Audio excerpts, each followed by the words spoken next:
Hey, it's Robert with Clean Pool and Spa, and today I'm going to talk about some common pool pump plumbing mistakes.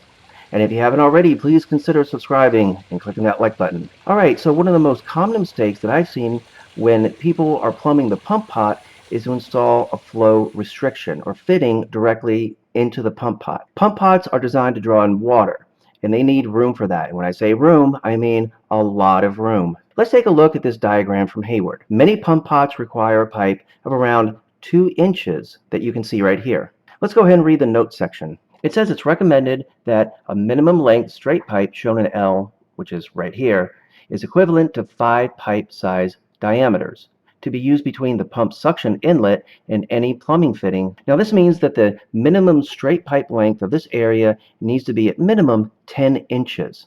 Now we're talking the minimum here. That's 5 times the pipe's diameter of unobstructed straight run right into the pump pot. A street or sweet elbow plumbed directly into the pump pot can potentially cause the motor to wear out faster. Now this is for optimal flow rate and to decrease water turbulence and friction. Sweep 90s are recommended for this. Now let's go ahead and take a look at some good ones and not so some good ones. And I'm sure that you're going to be able to immediately spot the difference. So here we have a conventional setup, but what becomes apparent very quickly is that the system is not set up properly. We have a sweep 90 with a coupling going directly into the pump pot.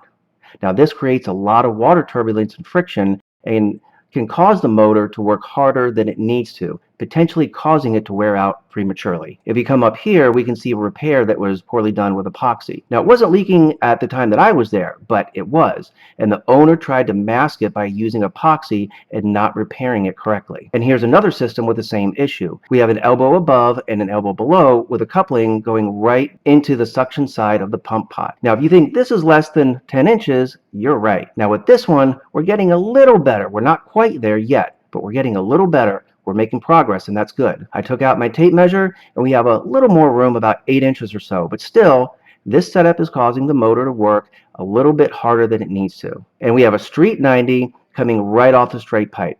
In my opinion, that's not a good idea. So I thought we were making progress, right? But we're back to the same old situation. Taking out my tape measure, we can see that this system doesn't have nearly enough straight pipe run to the pump pot. And we're still dealing with a street 90 going into a straight run, which goes into the pump pot. Now here's a different look to this one. We have a sweep 90 going into a street 90, then going into the pump pot with a very short run. Now, do you think this one is less than 10 inches?